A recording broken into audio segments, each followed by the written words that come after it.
ఎన్టీఆర్ జిల్లా తిరువూరు నియోజకవర్గంలో ఈ రోజు విజయవాడ సుజనా కన్వెన్షన్ హాల్ నందు ఏర్పాటు చేసిన సురక్ష 360 ప్రారంభోత్సవ కార్యక్రమంలో గౌరవ హోంశాఖ మంత్రి వర్యులు వంగలపూడి అనిత, గౌరవ విజయవాడ పార్లమెంట్ సభ్యులు కేసినేని శివనాథ్ చిన్నితో కలిసి పాల్గొన్నారు. శాసనసభ్యులు కులకపూడి శ్రీనివాసరావు ముందుగా ముఖ్య అతిథులు హోం మంత్రి వర్యులు వంగలపూడి అనిత చేతుల మీదుగా సురక్ష 360 కార్యక్రమాన్ని ప్రారంభించిన అనంతరం సభనుద్దేశించి ప్రసంగించారు.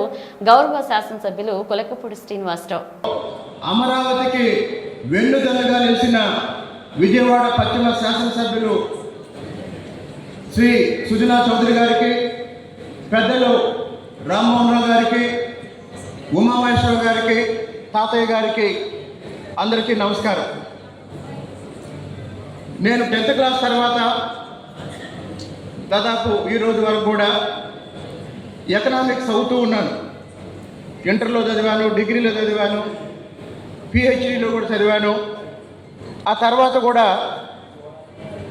సివిల్ సర్వీసు పరీక్షలు రాసే వాళ్ళకి ఎకనామిక్స్ టీచ్ చేయడం కోసం నిరంతరం ఎకనామిక్స్ అవుతూ ఉండేవాడిని. ఒక 30 ఏళ్ల క్రితం నాకు ఏం చెప్పారంటే, ఉమ్మడి ఆంధ్ర రాష్ట్రంలో తెలంగాణ ఎందుకు వెనకబడి ఉంది అంటే నక్సలిజం కారణం, లా అండ్ ఆర్డర్ శాంతి భద్రతలు లేవు అన్నారు. రాయలసీమ ఎందుకు వెనకబడి ఉంది అంటే ఫ్యాక్షనిజం కారణం, శాంతి భద్రతలు లేవు అన్నారు. ఆ 2 ప్రాంతాలతో పోలిస్తే కోస్తా ప్రాంతంలో శాంతి భద్రతలు ఎక్కువ ఉంటాయి కాబట్టి అభివృద్ధి ఎక్కువ జరిగింది అని చెప్పారు. మరి ఈరోజు అమరావతి అభివృద్ధి చెందాలన్నా, రాష్ట్రం అభివృద్ధి చెందాలన్నా, పెట్టుబడులు రావాలన్నా, మన పిల్లలకు ఉద్యోగం కావాలన్నా ముందుగా ఈ రాష్ట్రంలో ఉండాల్సింది శాంతి భద్రతలు. ఈ రాష్ట్రంలో శాంతి భద్రతలు ఉంటేనే పెట్టుబడిదారులు వస్తారు. మరి ఆ శాంతి భద్రతలకి ప్రథమ ప్రాధాన్యత ఇచ్చి ఈరోజు చంద్రబాబు నాయుడు గారు రాష్ట్రాన్ని పాలిస్తూ విజన్ 2047 లక్ష్యాలతో అభివృద్ధిలో ముందుకు తీసుకెళ్ళాలి అంటే పెట్టుబడులు రావాలి. కాబట్టి ఆ పెట్టుబడులతోనే అభివృద్ధి సాధ్యమైంది. కాబట్టి అన్ని రకాల సంఘ వ్యతిరేక, చట్ట వ్యతిరేక కార్యక్రమాలని ఉక్కు పాదంతో అణిచివేసే విధంగా ఉమ్మడి రాష్ట్రంలో చూసాం. నేను హై స్కూల్లో ఉన్నప్పుడు ప్రతి సంవత్సరం అదేదో వార్షికోత్సవం జరిగినట్టు హైదరాబాద్లో మత కల్లాలు జరిగాయి.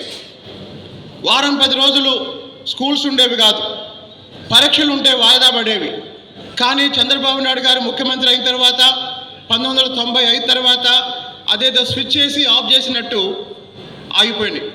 ఎందుకు ఆగిపోయింది అంటే పోలీస్ అధికారులకి వాళ్ళకి పూర్తి స్వేచ్ఛనిచ్చి చట్ట వ్యతిరేక కార్యక్రమం ఏదైనా, సంఘ వ్యతిరేక కార్యక్రమం ఏదైనా, శాంతి భద్రతలకు విఘాతం కల్పించే కార్యక్రమం ఏదైనా రాజకీయాలకు అతీతంగా ఉక్కు పాదంతో అణచివేయండి అని ఆ రోజు ఉమ్మడి రాష్ట్రంలో చంద్రబాబు నాయుడు గారు ఏ విధానం అయితే ప్రారంభించారో ఆ విధానం కారణంగా ఈరోజు తెలంగాణలోను, రాయలసీమలోను, మొత్తం కోస్తా ఆంధ్రలోనూ శాంతి భద్రతలు ఈరోజు ఉన్నాయి.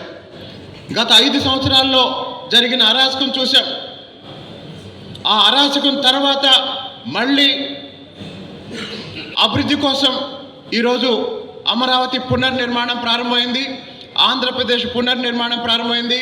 కమిషనర్ గారికి ధన్యవాదాలు తెలియజేస్తూ, సార్ ఇప్పుడు మీరు మొదలుపెట్టే ఈ ప్రయత్నం అది కేవలం విజయవాడ నగరానికి, ఎన్టీఆర్ జిల్లాకే కాదు, ఆంధ్రప్రదేశ్ రాష్ట్రంలో స్వేచ్ఛగా నిర్భయంగా పెట్టుబడిదారులు వచ్చి, బయట ప్రాంతాల ప్రజలు వచ్చి ఇక్కడ పెట్టుబడులు పెట్టవచ్చు, ఇక్కడ జీవించవచ్చు అనే ధైర్యాన్ని మీరు ఇస్తున్నందుకు, ఇంత పెద్ద అవకాశాన్ని ఇంత గొప్పగా నిర్వహిస్తున్నందుకు ఎన్టీఆర్ జిల్లా పోలీసులందరికీ పాదాభివందనం.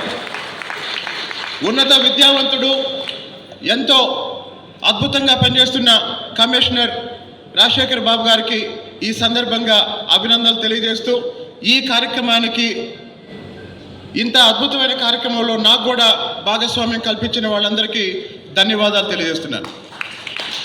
Thank you.